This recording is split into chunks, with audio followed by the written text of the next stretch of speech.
collègues de travail. Donc, on a Manon, Camille et Chantal. Attendez, je vais juste enlever l'écran de transcription ici qui me dérangeait.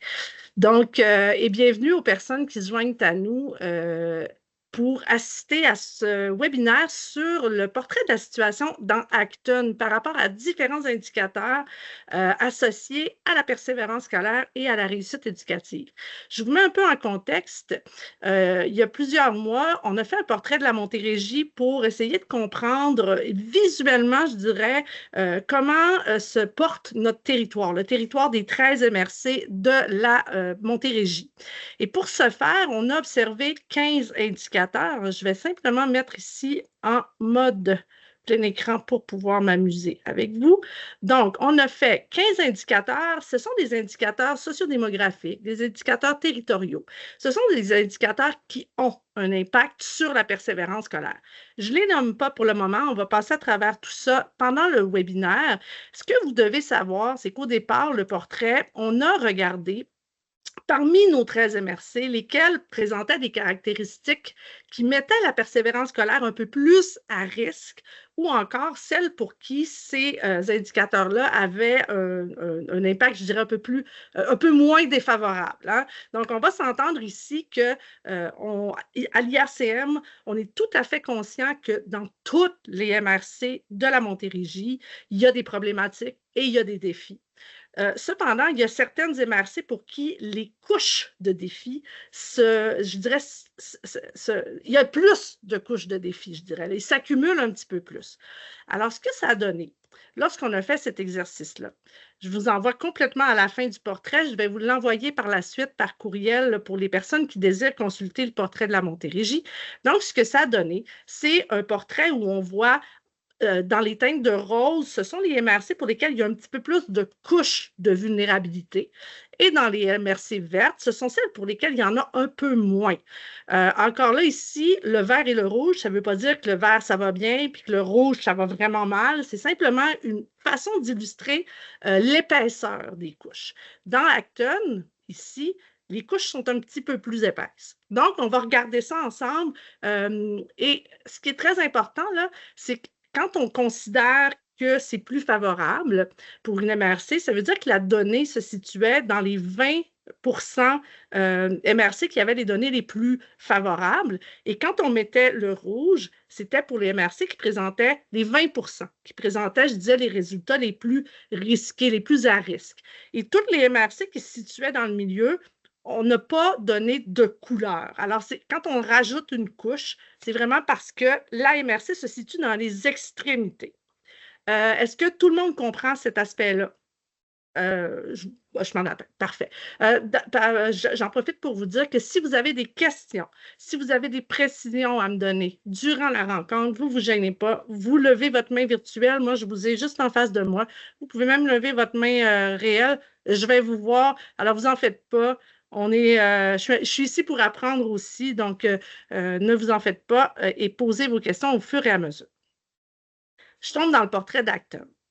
Le portrait d'Acton, alors je vais me mettre ici en mode plein écran pour pouvoir jouer un petit peu avec tout ça. Le portrait d'Acton reprend les mêmes 15 caractéristiques. Mon objectif aujourd'hui, c'est de vous permettre d'abord de connaître les proportions et les caractéristiques qui sont associées au territoire d'Acton, mais surtout de vous donner des clés de lecture. Comment les lire, ces statistiques-là, et pourquoi elles ont un impact sur vos élèves, sur vos jeunes, sur les étudiants et étudiantes de Acton. Alors, on va passer au travers tout ça en commençant par la densité de la population, puis on va terminer avec le taux de diplomation après 7 ans. Et avec le taux de diplomation, je vais vous donner plusieurs subtilités pour lire cette statistique-là, qui est parfois un peu mal comprise. Donc, je vais vous expliquer tout ça. D'abord, je dois vous dire que la MRC d'Acton, c'est la MRC la moins peuplée de la Montérégie, donc avec ses 15 654 habitants. Et entre 2016 et 2021, la hausse de population a été de 0,4 %, donc une hausse qui est presque à zéro. On sait que la variance entre la hausse d'une population peut avoir évidemment un impact sur les services, sur le nombre de personnes qui sont nécessaires pour répondre à ces services-là. Pour Acton, actuellement, c'est assez stable. En ce qui concerne, excusez-moi, la densité de la population, alors, Acton ici, et là, je vais vous expliquer le petit panneau ici. Quand je vous disais tout à l'heure qu'on avait donné des couleurs rouges ou vertes au MRC, selon qu'elles sont dans les 20 % où c'est plus risqué et les 20 % où c'est moins ou plus favorable, eh bien, Acton, ici, on voit que pour la densité de population, c'est très faible. Et pour nous, le fait que la densité de population soit faible, ça représente un risque parce que les infrastructures de services sont plus loin, les établissements d'enseignement supérieur sont plus éloignés, le transport n'est pas nécessairement autant organisé que dans des MRC où la densité de population, elle est plus grande. Donc, vous, ici, avec 27 habitants par kilomètre carré, on voit qu'il risque d'y avoir des problématiques à ce niveau-là. Et pour la petite ligne du bas avec les cercles, en fait, c'est simplement le rang occupé parmi les 13 MRC. Donc, vous occupez le 12e rang en termes de densité de population. Il n'y a que le Haut-Saint-Laurent chez qui la population est moins dense que chez vous. J'ai parlé avec presque toutes les MRC jusqu'à maintenant, là, et toutes les MRC ont identifié une problématique sur le plan du transport, et ce, même lorsque les MRC sont plus populeuses. Donc, je veux que vous sachiez que c'est une notion à l'IRCM qui nous préoccupe également, la notion des déplacements pour les jeunes et même pour les parents de ces jeunes-là qui ont un accès parfois difficile aux organismes communautaires, aux maisons de la famille, maisons des jeunes, etc. Et sans parler évidemment des établissements d'enseignement supérieur. Alors, je veux que vous sachiez qu'on a cette problématique-là en tête et que c'est une notion qui est importante pour nous. Ça va jusqu'à maintenant? Il n'y a pas de questions?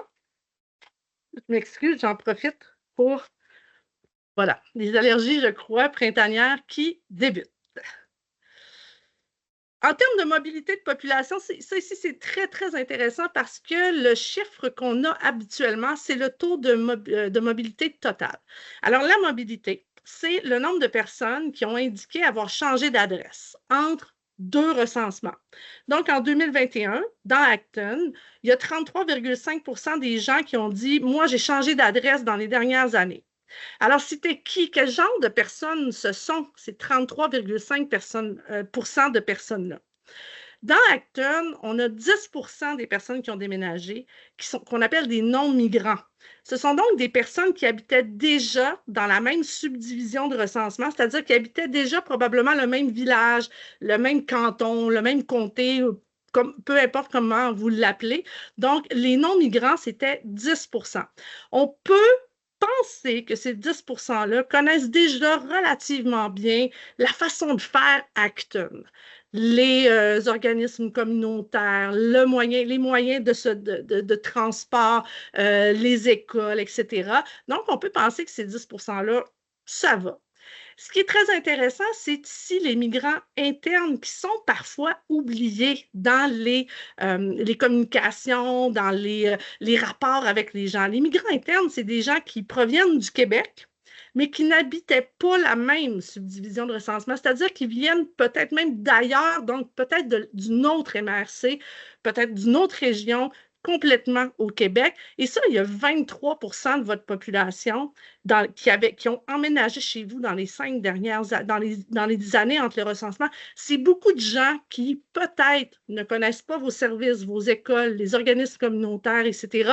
Alors, c'est important d'informer ces personnes-là aussi et de ne pas les oublier. Considérant qu'en plus, dans Acton, la proportion de migrants externes, c'est-à-dire les gens qui arrivent de l'extérieur du Canada, elle est très faible. Donc, vous pourriez peut-être penser que ce n'est pas une importance d'informer les gens sur les services, les organismes communautaires, etc. Mais oui, c'en est une, puisque 23% de votre population est nouvellement arrivée chez vous, même si elle provenait du Québec avant. Vous êtes quand même parmi les taux de mobilité les plus bas en Montérégie. Vous êtes une MRC où c'est relativement stable. Donc, ça, pour vous, c'est un facteur qui est plus favorable dans la mesure où les jeunes sont moins perturbés dans leur parcours éducatif. Un déménagement, c'est très perturbant pour un jeune, même si c'est un jeune qui parle français, qui a été à l'école au Québec, c'est très perturbant de refaire son cercle social, retrouver des amis. Donc, c'est bien par chez vous qu'il y ait cette stabilité-là. Je continue. Alors, en termes de famille, les familles de Acton, il y a en fait exactement 50% des familles dans Acton qui ont un ou des enfants. Bonjour, Marie-Ève. Donc, il y a 50% des familles dans Acton qui ont au moins un enfant. Vous êtes complètement au centre de la Montérégie. Vous êtes notre valeur centrale pile. Parmi, en fait, la valeur centrale pile, c'est le nombre de familles qui sont en fait monoparentales parmi les familles avec enfants. 29% de vos familles avec enfants sont des familles monoparentales. La monoparentalité, c'est vraiment un facteur qui, oui, influence la persévérance scolaire et la réussite éducative, et pas seulement ça, hein, parce qu'on voit dans tout ce qu'on est en train de regarder avec mes collègues, les chantiers santé et bien-être, les chantiers en lien avec la conciliation études-travail, on voit que le fait d'être en famille monoparentale pour un jeune, ça a des impacts partout. Donc, c'est vraiment un indicateur à surveiller. Et j'en profite pour dire que c'est à surveiller et surtout lorsque c'est mis en lien avec d'autres facteurs que je vous présente. Le fait qu'un jeune provienne d'une famille monoparentale en soi ne causera pas nécessairement un problème. C'est vraiment l'accumulation de toutes ces caractéristiques-là qui pourrait faire en sorte que le jeune, tranquillement, deviennent de plus en plus vulnérables et de moins en moins motivés par l'école et qu'ils persévèrent de moins en moins. Donc, pourquoi les familles monoparentales? Évidemment qu'il y a des raisons émotionnelles. Le jeune va être perturbé, surtout pendant la séparation et peut-être même après, si ça ne se passe pas bien. Des défis financiers, logistiques. Le jeune est affecté par tout ça. Je donne même un exemple. Des familles qui ont été ensemble jusqu'à peut-être, disons, 12 ans et qui se séparent et que c'est toujours la maman qui a aidé le jeune dans les devoirs depuis le début et que là, tout d'un coup, le papa se ramasse avec 50% de la responsabilité des devoirs, puis il ne sait pas trop comment faire. Juste ça, ça peut avoir un impact sur le succès scolaire des jeunes. Donc, important de repérer ces jeunes-là qui proviennent de familles monoparentales. En termes de revenus et emploi, je dirais, c'est important pour les jeunes d'avoir des modèles. Hein? Et dans Acton, les personnes qui sont en emploi, donc le taux d'emploi des personnes, je dirais, est assez central là, parmi les 13 MRC. On parle de 78% des personnes de 25 à 64 ans qui ont un emploi. C'est un taux qui ressemble à celui de la Montérégie globalement et du Québec. Ce taux-là, puis comme on dit, avoir aussi des modèles de personnes qui travaillent, c'est une chose, mais en plus, avoir des parents qui travaillent, bien, il y a un revenu hein, qui rentre, qui est plus stable et qui permet aux jeunes peut-être d'accéder à des activités sportives, des activités culturelles, un peu plus qu'un jeune dont les parents n'ont pas de revenus et pas d'emploi. Donc, c'est évident que c'est un plus pour le jeune. J'ai cette statistique-là ici qui est très intéressante, c'est le taux d'emploi des personnes de 15 à 24 ans. Dans Acton, le taux d'emploi de vos jeunes est le plus élevé de toute la région. Donc ça veut dire que les jeunes travaillent beaucoup chez vous. Ici, ce taux d'emploi-là, ce sont les emplois des personnes, autant celles qui sont à l'école que celles qui ne sont plus à l'école. OK? Donc, c'est un taux d'emploi global. Je n'ai pas la précision pour les MRC là, en termes de vraiment qui sont des étudiants et qui ne le sont pas dans cette statistique-là. C'est beaucoup. Et la conciliation études-travail, c'est un dossier à l'IRCM qui nous préoccupe aussi beaucoup et pour lequel on va avoir des nouvelles à vous donner dans les prochaines semaines, je dirais dans les prochains mois. On va vraiment, on travaille fort pour vous présenter un portrait de ces jeunes de la Montérégie qui travaillent et qui étudient en même temps et l'impact que ça peut avoir sur eux. Alors, je vous invite à ne pas oublier de suivre ce qui se passe chez nous pour avoir accès à ça. J'en profite d'ailleurs, je vais aller vous montrer sur le site web de l'IRCM. On a, excusez-moi, qui va changer un petit peu hein, dans les prochains jours. Là, je vais vous dire ça. Là, en ce moment, c'est sous campagne.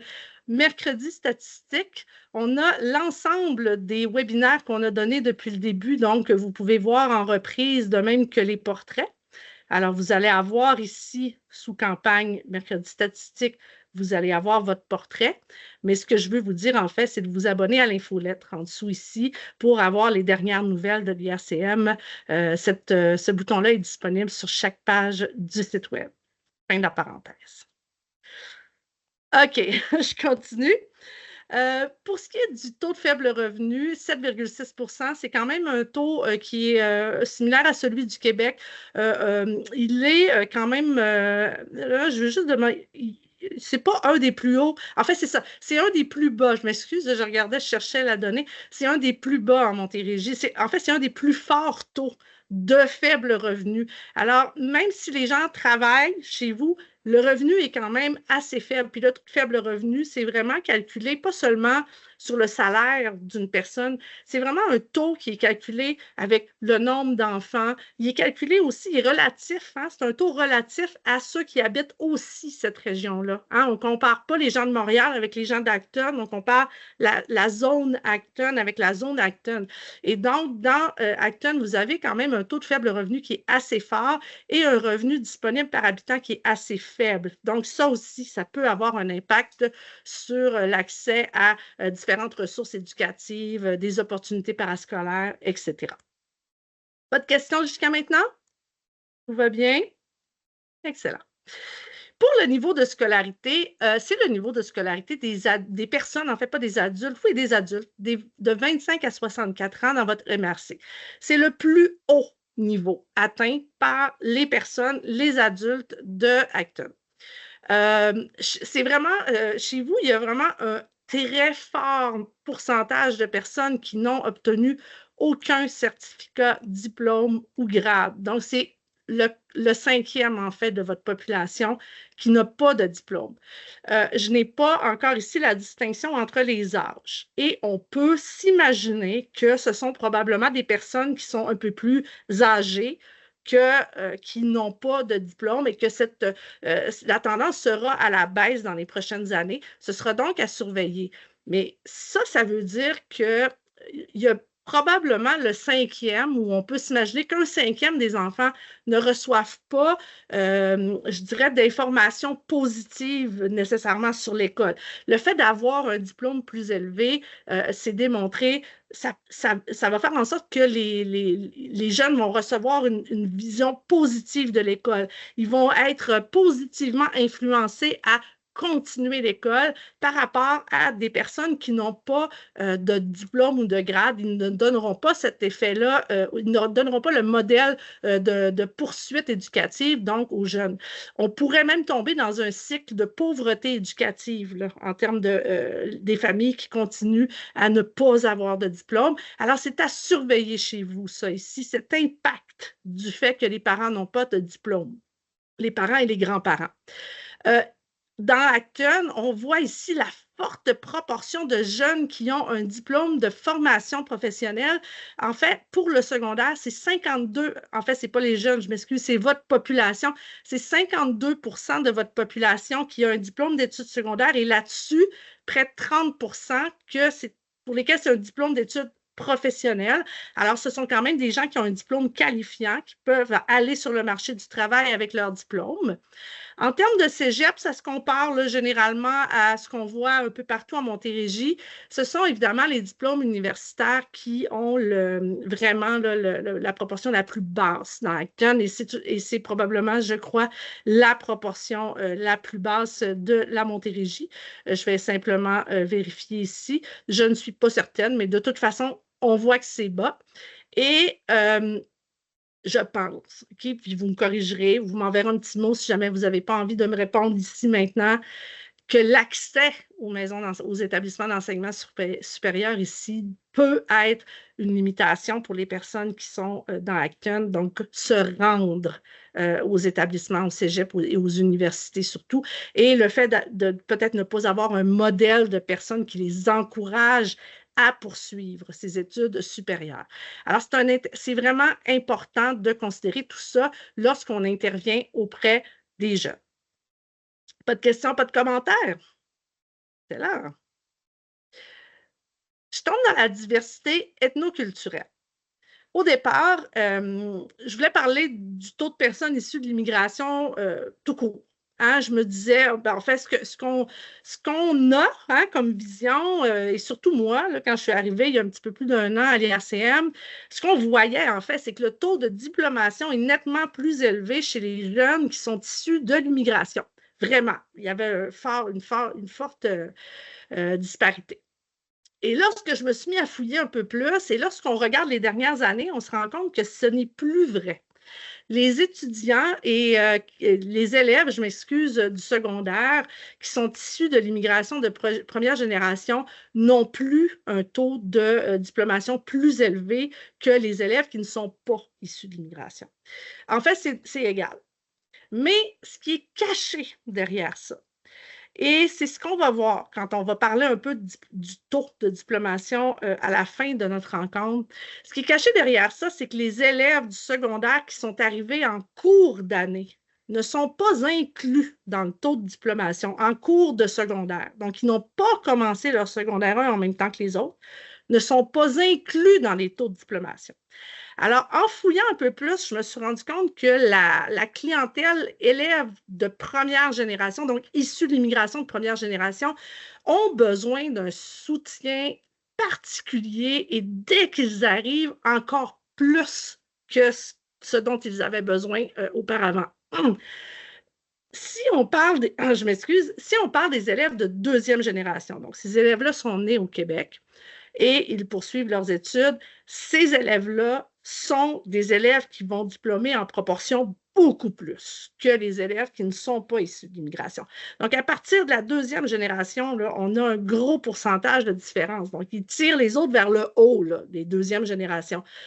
Les premières générations, il faut vraiment les prendre en main parce que ce qu'on ne voit pas dans les statistiques, c'est que il y a plus de décrocheurs chez les élèves issus d'immigration de première génération. Mais on ne le voit pas parce qu'ils ne sont pas toujours pris en compte dans les statistiques. C'est très important de les identifier, ces élèves-là, et de les accompagner très précisément ou, disons, beaucoup plus fortement que d'autres types de clientèle. Dans Acton, évidemment, ça ne représente pas beaucoup de personnes. Chez vous, il y a 2,1 de votre population qui est issue de l'immigration. Donc, on parle de 16 000. Donc, 2 de 16 000, on est peut-être à, écoute, je vais y aller dans le calcul mental, 800 personnes, c'est ça? Écoute, honnêtement, là, je ne suis même pas capable de moi-même me répondre à ma question. Mais sur ces personnes-là, il y a seulement 2,8 personnes. J'aimerais faire le calcul, en fait, puis je m'en veux de ne pas l'avoir fait pour c'est combien de personnes. Mais on voit qu'il y a 2,8 de 2,1 qui sont issus de l'immigration de première génération. Ces personnes-là, ce sont des familles, il y a des enfants, il y a des adultes. Ils sont faciles à identifier, je pense. Il y a une façon probablement de rentrer en contact avec ces enfants-là et de les accompagner très précisément. Donc, vraiment une clientèle à ne pas oublier et dont on doit s'occuper. Je continue. Pour la langue française, donc le taux de connaissance du français. C'est vraiment, chez vous, ce n'est pas un problème. Les gens sont capables de soutenir des conversations en français. 99,5% de votre population soit parle français uniquement ou français et anglais. Donc, le français est une langue qui est connue chez vous. Mais, il y a un mais. Connaître la langue et être capable de soutenir une conversation ne veut pas nécessairement dire avoir un taux de littératie élevé. Et là, je vais tomber directement dans la littératie. La littératie, donc l'indice estimé de littératie sous le niveau 3. Le niveau 3 de littératie, c'est d'être capable de lire un texte assez dense, un peu plus complexe, et de le comprendre et d'être capable de faire une interprétation des informations qui sont contenues dans ce texte-là.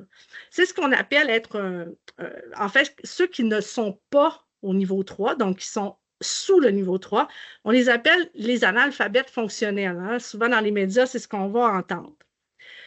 Les analphabètes fonctionnels, dans la MRC d'Acton, il y en a une énorme proportion. 62% de votre population de 15 ans et plus est un analphabète fonctionnel. Ça veut dire que les parents des jeunes ont énormément de difficultés à accompagner les jeunes dans leurs travaux scolaires. Ça veut dire que les parents ne comprennent pas nécessairement les messages qui sont envoyés par l'école, la commission scolaire, la municipalité. Et je dis probablement, c'est un gros probablement, là. Je pense qu'il y a vraiment des efforts à faire en termes de simplification de l'information pour vous assurer. Je n'ai pas vu vos communications, ceci étant dit, peut-être que vous le faites déjà dans Acton, mais de façon générale, lorsqu'on a une problématique d'analphabétisme de cet ordre-là, il y a un effort qui doit être fait avec les communications aux parents. Il y a évidemment de l'aide aux études pour les jeunes qui pourrait être mise en place si ce n'est pas fait parce que ces jeunes-là ont vraiment besoin d'un accompagnement qui ne peut pas nécessairement leur être offert à la maison par leurs parents. Voilà. Alors, je pense que vraiment, dans Acton, c'est une problématique qui est particulière, qui est particulièrement forte. Pas de questions jusqu'à maintenant? Continue. En petite enfance, on a regardé la proportion des enfants qui sont en situation de faible revenu. C'est un peu en lien avec le taux de faible revenu des familles, mais il y a quand même, on était à 6 ou 7% de familles en faible revenu, mais ça représente quand même 10% des enfants. Donc, c'est quand même un nombre à retenir. Il y a 10% des jeunes qui ne peuvent pas nécessairement accéder aux mêmes ressources que les autres. En ce qui concerne les places en service de garde, très intéressant ce qui se passe par chez vous. 55,6% des jeunes de 0-4 ans dans Acton pourraient avoir accès à une place en service de garde si les parents voulaient les inscrire dans un service de garde. Donc, on a 45% donc des enfants qui n'ont pas accès à une place en service de garde. C'est quand même beaucoup. Hein? Quand on pense qu'en Montérégie, la moyenne est de 67,2%. Donc, il n'y a pas assez. Probablement qu'il y a une demande de place de garde par chez vous. Mais ce qui est très intéressant, c'est de voir le type de service de garde chez vous. Il n'y a aucune garderie privée subventionnée ou pas dans Acton. Bon, en ce qui concerne les CPE, c'est quand même 38% de vos services de garde. Puis ça, c'est une bonne nouvelle parce que les CPE, on vient de le voir là, dans la publication de mesures d'évaluation et d'amélioration de la qualité éducative qui est parue en 2022. Non, en fait, c'est entre 2019 et 2022. C'est paru il n'y a pas si longtemps. On voit que la qualité des services éducatifs qui sont donnés dans les CPE sont de plus grande qualité, en fait, que ceux qui sont offerts dans les garderies privées subventionnées et non subventionnées. Puis malheureusement, on n'a pas de données pour les milieux familiaux. Alors, je laisse ça dans l'univers, mais il y a un manque en service de garde et il n'y a pas de garderie privée subventionnée ou pas. Est-ce qu'il y a un trou? Est-ce qu'il y a un vide pour des personnes qui auraient besoin peut-être juste d'un moment pour laisser leurs enfants nécessairement sans que ce soit tous les jours? Est-ce qu'il y a un vide ici qui pourrait être comblé? C'est la question que je pose et pour laquelle Je n'ai pas de réponse. Je continue. On va regarder la vulnérabilité, puis il y a peut-être un lien avec le manque de place en service de garde ici. La vulnérabilité des enfants de maternelle 5 ans, ça ici, c'est calculé à tous les 5 ans. Donc, c'est pan-québécois et c'est un formulaire normalisé, c'est-à-dire c'est le même formulaire qui est distribué à tous les enseignants de maternelle 5 ans du Québec. Donc, les enseignants vont observer les élèves et ils vont noter différentes caractéristiques. Lorsque l'élève en question n'a pas un score fort là, pour les caractéristiques, donc il y a vraiment un score précis, là, un pointage précis, il est considéré comme étant vulnérable. Alors ici, on a la proportion d'élèves qui sont vulnérables, c'est-à-dire qu'ils n'ont pas eu un gros point, hein, ils n'ont pas eu beaucoup de points dans différentes caractéristiques qui sont santé physique et bien-être, compétences sociales, maturité affective, développement cognitif et langagier et les habiletés de communication et connaissances générales.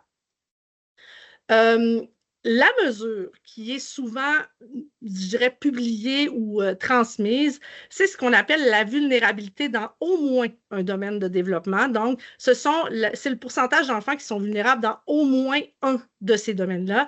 Et ici, dans Acton, on parle de 37% des jeunes. C'est une des mesures vraiment les plus élevées de toute la Montérégie. Et si je vous montre ici le graphique de ce qui se passe un peu par chez vous, on a ici en vert la Montérégie et le Québec. Pour Acton, on était à 28,8% des jeunes qui étaient vulnérables en 2012. Il y a eu un saut immense en 2017. Puis je dois vous dire que étant donné la quantité de gens dans Acton, c'est-à-dire que vous êtes une population petite, c'est ce qu'on appelle avoir un petit N.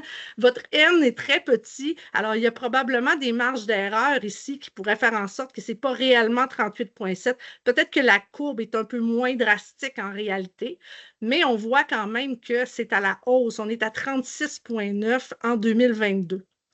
Je vais m'en venir ici, là, puis je vais vous montrer justement là où il y a des petites étoiles. Je vais grossir. Là où il y a des petites étoiles, c'est vraiment des données justement qui ont une grosse marge d'erreur. Il n'y avait pas assez de jeunes pour dire on est sûr que c'est ça. Donc, on était en santé physique et bien-être à 12, on est descendu à 9,2. Donc ici, après avoir fait un bond immense en 2017, 9,2, donc il y a quand même, pour la santé physique et bien-être, il semble y avoir des choses qui se passent bien. Alors, continuez ce que vous faites sur ce dossier-là. Pour ce qui est des compétences sociales, l'augmentation n'est pas significative probablement puisqu'on avait 2 étoiles en 2012 ici avec 8,8, donc c'est encore plus peut-être pas ce nombre-là, et on est à 12,5. Alors, on peut s'imaginer que c'est resté sensiblement la même chose. La maturité affective, cependant, ici, on est à 17,9 et oui, il y a eu une augmentation. Même chose pour le développement cognitif et langagier, je vais réussir. Puis, en ce qui concerne les habiletés de communication, je ne peux pas tirer de conclusion ici avec le 9,9 qui a 2 étoiles. C'est quand même de forts taux de vulnérabilité. Et la petite enfance entre 0 et 5 ans, évidemment que ce sont des choses qui se passent avant la maternelle. Hein. Ce n'est pas en maternelle tout d'un coup que ces enfants-là commencent à avoir des compétences sociales puis de la maturité affective. Là. Ça se passe avant. Hein. Fait qu'il y a des actions à mettre en place avant. Nous, ça nous préoccupe encore une fois à l'IRCM, la petite enfance, parce que c'est à cette étape-là que les jeunes vont développer des capacités qui vont les suivre toute leur vie, des capacités d'adaptation. Il y a un fort impact pour le reste de leur parcours scolaire par rapport à cette vulnérabilité-là. Et là, je dois préciser qu'un élève qui est vulnérable dans un seul domaine va probablement réussir à combler le retard pendant son primaire. Okay? C'est ce que l'ECDEM nous dit. C'est quand il commence à y avoir 2 domaines, 3 domaines, un enfant qui commence à être vulnérable dans plusieurs domaines, ces enfants-là sont plus difficiles je dirais, c'est plus difficile pour eux de rattraper tout ça avant l'entrée au secondaire. Alors, c'est très important de bien suivre les enfants qui démontrent des vulnérabilités, en priorité ceux qui en démontrent plus qu'une dans ces domaines-là. Ça va jusqu'à maintenant? Tout le monde me suit? Ça. Le profil scolaire. Dans Acton, donc le profil scolaire, je commence par parler de l'indice IMSE. Donc, l'indice IMSE, l'indice de milieu socio-économique, c'est un indice qui est un peu controversé, puis je vais vous dire pourquoi. En fait, c'est un indice que le gouvernement utilise pour classer les écoles sur une échelle de 1 à 10. Ce qu'ils font, c'est qu'ils tiennent compte de la proportion des familles avec enfants dont la maman n'a pas de diplôme et de diplômes et la proportion de ménages où les parents n'étaient pas à l'emploi durant le recensement. Donc, les écoles qui sont de 8 à 10 sont considérées comme étant vulnérables. Et le gouvernement a fait des petites recherches statistiques, puis ils se sont rendus compte que les élèves qui avaient eu un 7 avaient les mêmes caractéristiques de réussite que celles qui avaient 8, 9, 10. Donc, ils ont décidé d'inclure les 7 aussi dans leur affaire. Alors, qu'est-ce qu'ils font?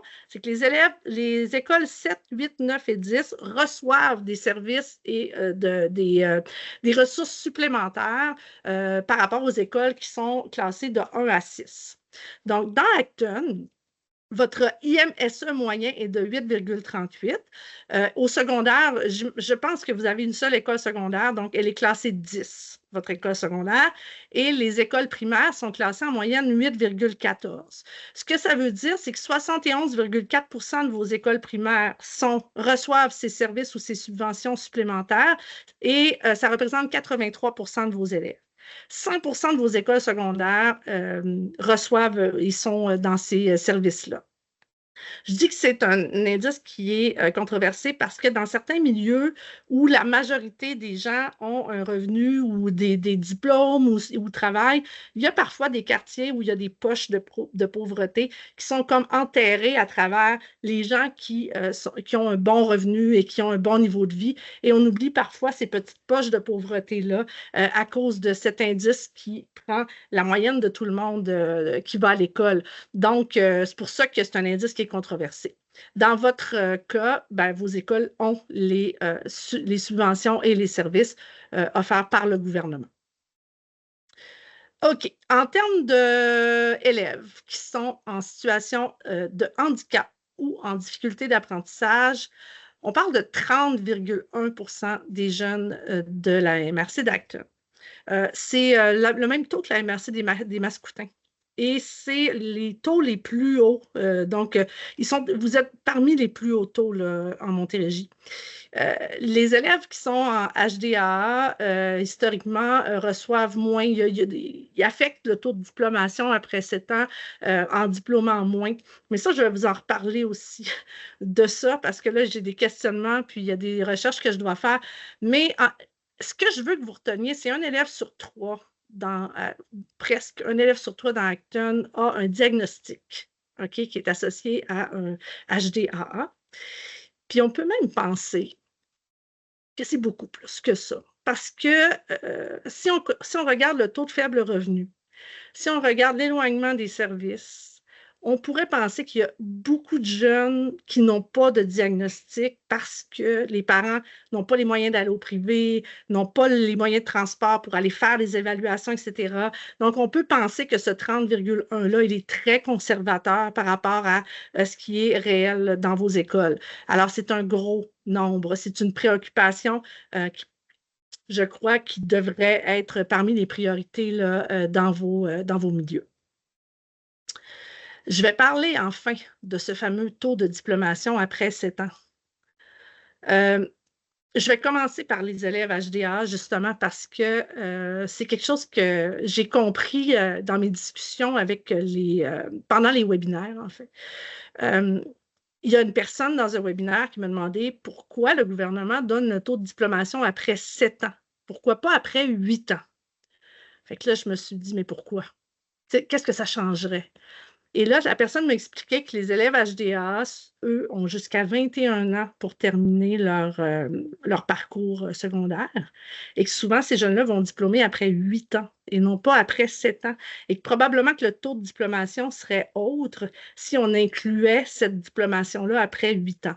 Alors moi, ça m'interpelle et ça m'intéresse beaucoup. C'est quelque chose que j'ai envie de fouiller. Alors, restez à l'antenne. Je vais peut-être découvrir ces choses-là dans les prochains mois. Je verrai.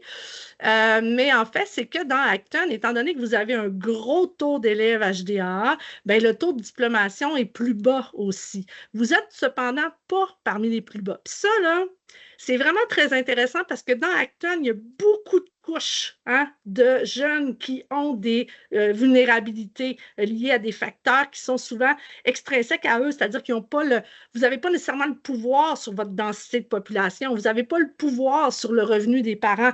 Par contre, vous pourriez être parmi les MRC où le taux de diplomation est le plus bas, mais non, vous avez quand même un taux de diplomation qui est dans la moyenne de la Montérégie. Donc, c'est bien, il y a des choses intéressantes qui se passent et il y a une augmentation. Alors, je vous explique. 2013, 2014, 2015, ce n'est pas l'année de diplomation, c'est vraiment l'année où les jeunes ont commencé le secondaire 1. Donc, en 2013, à chaque année, le gouvernement regarde, OK, qui a commencé l'école cette année? Qui a commencé son secondaire 1? Alors, ils prennent une liste, mettent ça de côté. Ça, c'est mes élèves. Et 7 ans plus tard, ils le font aussi 5 ans plus tard, mais 7 ans plus tard, c'est la donnée que nous, on regarde. Ils reprennent la liste, puis ils font, y a-t-il diplômé? Check, check, check, check. Il ne faut pas ça à la main, évidemment. Alors, ils regardent si ces personnes-là ont diplômé. Ce sont exactement les mêmes personnes que ceux qui ont commencé en secondaire 1. Ça veut dire que toutes les personnes qui sont arrivées en secondaire 2, 3, 4 et 5 ne sont pas incluses dans le taux de diplomation. C'est seulement les personnes qui ont commencé leur secondaire 1 au Québec. Toutes les personnes qui sont sorties du Québec pendant leur secondaire, même s'ils ont diplômé en Alberta, au Nouveau-Brunswick ou dans leur pays d'origine, ne sont pas incluses dans le taux de diplomation. Donc, ce sont seulement les personnes qui ont commencé leur secondaire au Québec et qui ont eu leur diplôme, obtenu leur diplôme au Québec. Alors, pour ces personnes-là, chez vous, pour la cohorte de 2013, on était à près de 73 % de taux de diplomation. Et tout ça a monté jusqu'à 78 après 2 ans. C'est très bien, il y a une belle augmentation. Ce qui est très inquiétant, par contre, c'est l'écart entre les garçons et les filles. Pendant que vos filles sont rendues à 92 % de taux de diplomation, wow! OK, 92 %, mais vos garçons sont à 64. Et chez les garçons, ça l'a augmenté depuis 2013. Je dirais que c'est comme resté similaire à 2013. Il y avait eu une petite hausse en 2014 qui devait faire plaisir. Ça a redescendu. C'est énorme. C'est vraiment un écart énorme et il y a des questions à se poser à cet effet-là. En fait, je pense que c'est le plus grand écart de toute la Montérégie entre les gars et les filles. Je pense, en tout cas, je vais le résultat. Bon, oui, le plus important de toute la Montérégie, je m'excuse de relire mes notes. Alors, c'est vraiment quelque chose à considérer chez vous, à vous questionner pourquoi les garçons ont un taux de diplomation si bas. Les filles, ça augmente constamment. Alors, bravo les filles! Pour le taux de sortie sans diplôme. Le taux de sortie sans diplôme, c'est vraiment différent du taux de diplomation, quoique chez vous, les taux sont très complémentaires. Vous avez 78 % de diplomation, 20 % de décrochage. Le taux de sortie sans diplôme, c'est le décrochage. Vous pourriez penser que c'est juste comme 100 moins le taux de diplomation, ça égale le taux de décrochage, mais c'est pas ça. Le taux de sortie sans diplôme, c'est l'inverse, donc le calcul inverse. On ne regarde pas du tout à quel moment la personne a commencé l'école. On regarde juste à la fin d'une année scolaire, parmi les personnes qui sont sorties de l'école, on va attendre 1 an. Ces personnes-là, après 1 an, est-ce qu'elles ont obtenu leur diplôme? Sinon, est-ce qu'elles sont retournées à l'école? Si les personnes n'ont pas obtenu leur diplôme et ne sont pas retournées à l'école, on les appelle sorties sans diplôme, donc c'est ce qu'on appelle le décrochage. Dans Acton, il y a 20 % de sorties sans diplôme. C'est un taux qui est relativement élevé, donc est beaucoup plus élevé que la Montérégie et le Québec. à regarder. Donc, vraiment, c'est un taux à observer puis à se questionner par rapport à... parce que le 78% ici, moi, je pense que si on ajoutait la diplomation des HDAA l'année d'après, votre taux serait quand même plus élevé. Mais le décrochage, c'est inquiétant. Donc, puis, à mon avis, encore une fois, l'éloignement, la densité de population, le transport doit avoir un impact important sur cet aspect-là. Puis le fait aussi que Acton est une MRC, si je ne me trompe pas, corrigez-moi, où l'agriculture a une grande place et où les jeunes vont peut-être travailler sur la ferme, notamment les jeunes garçons. Donc, c'est une problématique importante. Je termine avec le tableau de bord final. Donc, le tableau de bord final va vous montrer les 15 indicateurs et le résultat de chacun. Dans mon plan de travail pour les prochains mois, les prochaines années, pour moi, ça va être très important de mettre à jour les portraits des différentes MRC avec les nouvelles données que je vais avoir. Je vais également m'assurer de préciser certains indicateurs avec des données que je vais aller chercher. Il y a peut-être des indicateurs qui vont disparaître parce que je les trouve un peu redondants. Notamment, je parle du taux de faible revenu des familles et du taux d'enfants faible revenu. Ça me semble peut-être un peu redondant, donc il y a des choses qui vont changer et j'aimerais beaucoup ajouter des indicateurs en lien avec la santé mentale. Donc, ma collègue Camille ici présente qui travaille bien fort sur ce chantier-là. Des indicateurs sur la CET aussi. Ma collègue Marie-Ève qui est là, qui travaille beaucoup sur la conciliation études-travail aussi.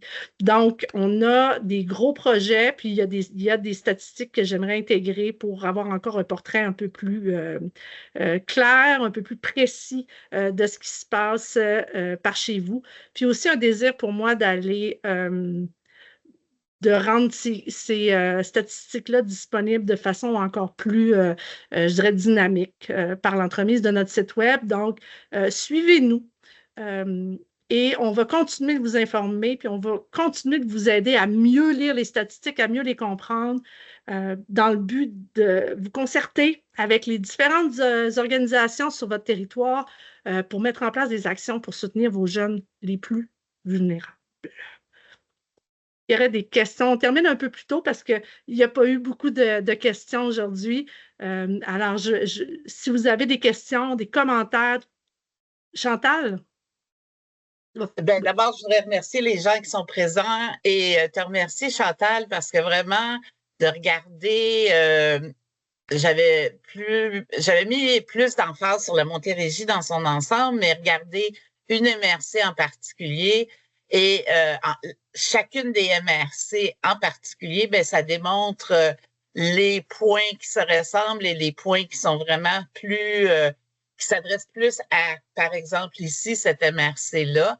Donc, présentation très claire et j'espère qu'il va pouvoir inspirer des actions concrètes pour chacune des MRC qu'on a présentées dans nos mercredis statistiques. Alors, je te remercie pour ce témoignage. Merci beaucoup, Chantal. Donc, Chantal, qui est notre directrice générale à l'IRCM, je ne sais pas si je l'avais précisé en début de rencontre. Donc, merci, Chantal, pour ce commentaire.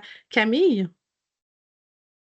Oui, merci, Chantal. C'est vraiment génial la présentation. On dirait que c'est vraiment différent de le lire, puis de t'écouter, puis d'avoir vraiment toutes les explications, puis de vraiment pouvoir démêler un petit peu les statistiques puis les interprétations. C'est vraiment génial. Puis au tout début de la présentation, je pense que quand tu parlais justement de la densité de la population, puis entre autres le taux de la mobilité, ça me faisait penser à des commentaires que moi j'ai eu de certains partenaires, plus en Montérégie-Ouest, mais bon, ça peut s'appliquer aussi à Acton. Le fait c'est qu'il y ait des enjeux de transport dans certaines régions, des endroits peut-être un petit peu plus isolés, puis le fait aussi qu'il n'y ait pas nécessairement de cégep ou d'université. Il y avait des enjeux à la rétention des jeunes, en fait des étudiants une fois diplômés, donc ils ne reviennent pas nécessairement s'installer dans la MRC. En tout cas, il y avait ces enjeux-là que je trouvais importants aussi de mentionner, de garder en tête. Je ne sais pas si ça s'inclut déjà, si ça s'explique déjà dans les statistiques qu'on a, mais en fait, non, c'est pas. Mais c'est certain que si je travaille sur la problématique du transport, de l'éloignement des maisons et des établissements d'enseignement, j'aurais pas le choix, je pense, de rentrer là-dedans parce que c'est un impact direct de cet élément-là. Puis, d'ailleurs, j'en profite, je retourne à mon taux de diplomation ici. Ça se pourrait que vous remarquiez que ce n'est pas les mêmes montants, les mêmes proportions que ceux qui sont indiqués sur le tableau de bord de l'éducation. Mais je vous explique, la raison, c'est que ces données-là sont transformées par le groupe de recherche ECOB, donc qui est un groupe de recherche avec qui on travaille beaucoup. Et ce sont des données qui sont par MRC et non pas par centre de service scolaire. Donc, lorsque le gouvernement sort ses statistiques par cohorte, ECOB prend ces statistiques-là, regarde l'adresse de résidence principale du jeune et redistribue, disons, les élèves diplômés par adresse de résidence, donc par MRC. Alors, c'est pour ça que les chiffres, il est possible que ça diffère un peu de ceux qui sont sur le tableau de bord d'éducation ou ceux du gouvernement, qui sont, eux, classés par centre de service scolaire. Donc, mais c'est intéressant, on les a vraiment sur votre territoire. Et on attend sous peu la cohorte 2016 d'ECOB. Mais sachez que sur le site du gouvernement du Québec, le tableau de bord, ces chiffres-là sont sortis par centre de service scolaire. Puis je veux que vous sachiez, puis faites pas le saut, c'est à la baisse.